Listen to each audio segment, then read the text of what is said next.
Okay, let's unpack this. We've got some interesting source material today. Yeah, it's an excerpt from a YouTube video transcript. Okay. It covers quite a range of claims and actions linked to Donald Trump and his associates. Right, everything from, trade and tariffs, market stuff, a budget proposal, even a specific university order. Quite a mix. So our job here is to really dig into what this specific source is reporting. What nuggets is it pulling out? Exactly. What picture is it trying to paint with these connections it seems to be making? Because it does seem to suggest these things aren't just random, isolated events, at least from its perspective. And that's the key thing, isn't it? Understanding the narrative this source constructs.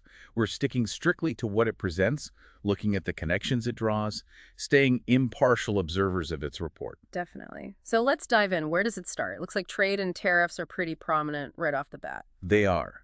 According to this source, there were recent online posts, statements attributed to Trump. Claiming what specifically? Well, a 50% tariff on the European Union, supposedly starting June 1st, 2025. That's a big number. 50%. Wow. And that's not all on trade, is it? No. The source also brings up a claim about Apple.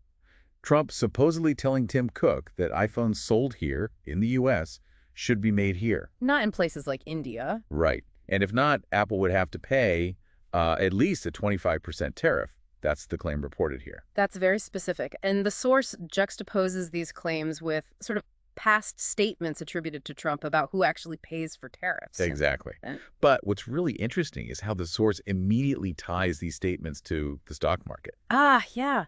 It notes the timing that when this was recorded, the Dow, the S&P, the NASDAQ, they were all down. By almost 1% or more, yeah. Yeah. And the source explicitly says this is why. It attributes the market dip directly to those actions and statements. So a direct cause and effect claim being made by the source there, linking pronouncements to immediate market jitters. It suggests the source sees these statements as having a really powerful immediate influence on investors' sentiment. The source also talks about a UK deal, but it uses some pretty strong language, calls it a BS Memorandum of Understanding. Yeah, it emphasizes that it wasn't like a binding treaty, and the source seems to use that description to make a further point. Which is? Well, the source claims this non-binding setup gave preferential treatment to companies like Rolls-Royce, Jaguar, Land Rover. How so? It alleges this put American car makers at a disadvantage, specifically those operating under the USMCA, the U.S.-Mexico-Canada agreement. Because they plants in Mexico or Canada, they'd face higher tariffs, according to this source's logic. Okay, so the source links the type of agreement non-binding to what it claims is preferential treatment for certain foreign companies over U.S. ones under different trade rules. That's the connection the source is making, yeah. Oh, so this whole first section is laying out specific tariff threats, a direct message to a major company, contrasting it with a past deal's characterization, all framed by the source within trade policy and its immediate alleged market impact. Right. The source doesn't just stick to official trade policy. It starts connecting dots or alleging connections to financial activities, too. The crypto dinner. Is that where this is going? That's part of it. The source mentions this private dinner, says 220 people or entities attended. And claims they were mostly from foreign countries. And it makes a point that the guest list wasn't released. Cites Caroline Leavitt defending it as personal time. Okay, so a private event. But how does the source connect this? Well, this is where the allegations get pretty serious. The source explicitly claims market manipulation. Manipulation. How?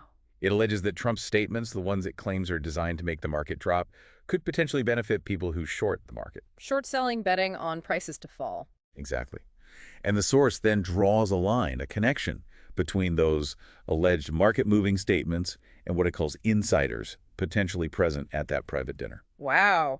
So the source is suggesting statements that hurt the market might financially benefit specific people connected to this private event. That's a heavy implication. It is.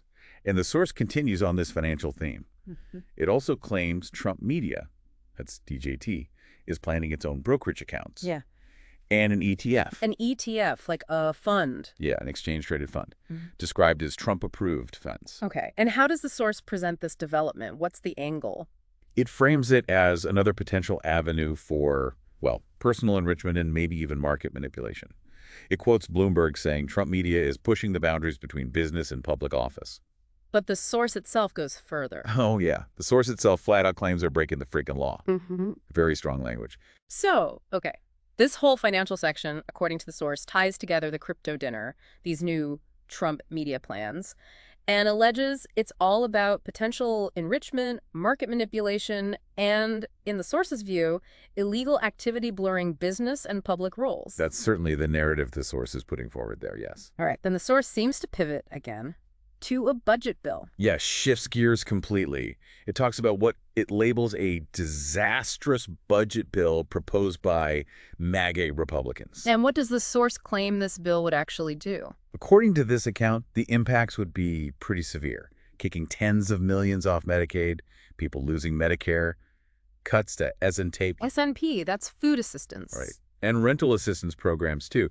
The source really focuses on the alleged impact on, vulnerable groups. Does it give specifics on, like, taxes? It does. It provides a breakdown based on its analysis. Yeah. Claims people making over $4 million a year would save around $390,000 in taxes. Okay. And at the other end?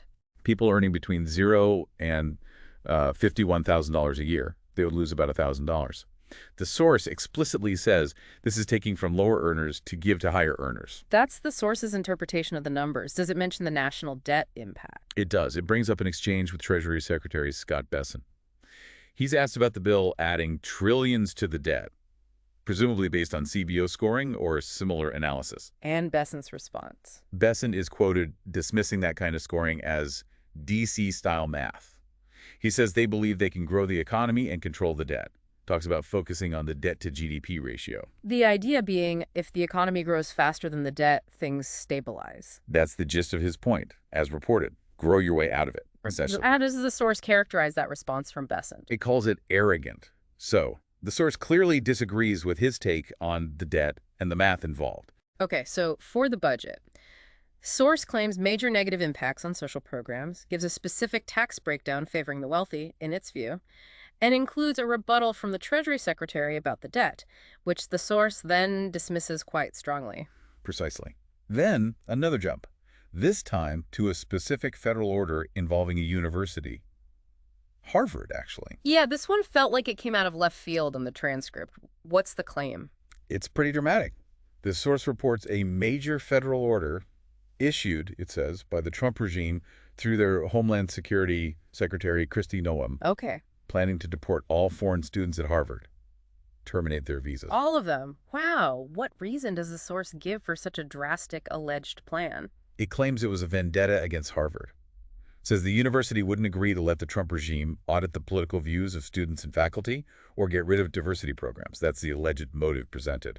That's a very serious claim about the motivation behind a supposed federal action. Did this reported order actually happen, according to the source? The source reports it was issued, but also that it was challenged immediately. It says a federal judge, Judge Burroughs, ruled against it very quickly. How quickly? Like, granted Harvard's request for a restraining order, blocked the deportation. So, stopped it in its tracks, according to this account. So this example fits the pattern. Source details a specific controversial action, alleges a political motive, and reports an immediate counteraction, in this case, a legal block. It follows that structure the source seems to favor. And then, it seems we circle back to trade. More from that interview with Treasury Secretary Bessent. Yes, provides a bit more context from him. He's quoted talking about the status of trade deals, says they're pretty far along with India. India again. Yeah, and that they've gotten very good deals from many Asian countries. Mentions talks with Japan, but no deal yet. Says most of their 18 key trading partners are negotiating in very good faith. Except the EU, he notes. He also predicts more deals might be announced soon, around the end of a 90-day period, maybe July. Okay, so that's Bessent's take progress being made, deals coming. But the source offers a counterpoint, doesn't it? Especially regarding India. It does, quite strongly. It claims India is actually pissed off about being mentioned like this. Pissed off? Does it quote someone? Yes. It quotes the Indian foreign minister saying they don't know what the hell they're talking about. It says India will only do what's in India's interest. And connects it to other things. Yeah, the source claims India is tired of the Trump regime supposedly doing crypto deals with Pakistan and trying to, quote, exploit India or use trade talks to make India cede sovereignty. So the source presents the administration's optimistic view on trade talks, but immediately contrasts it with a reported very negative reaction from a key country involved, adding this layer of alleged friction. Exactly.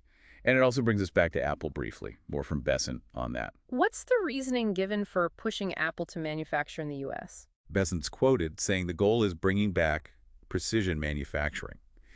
He cites relying on external production, especially for semiconductors, as a vulnerability. Ah, the chip supply chain issue. Makes sense. That's the stated rationale, yeah. Supply chain security. Besant says they want Apple's help making the semiconductor supply chain more secure. Acknowledging it takes time, presumably. You can't just flip a switch on factories. Right. He acknowledges moving facilities takes time.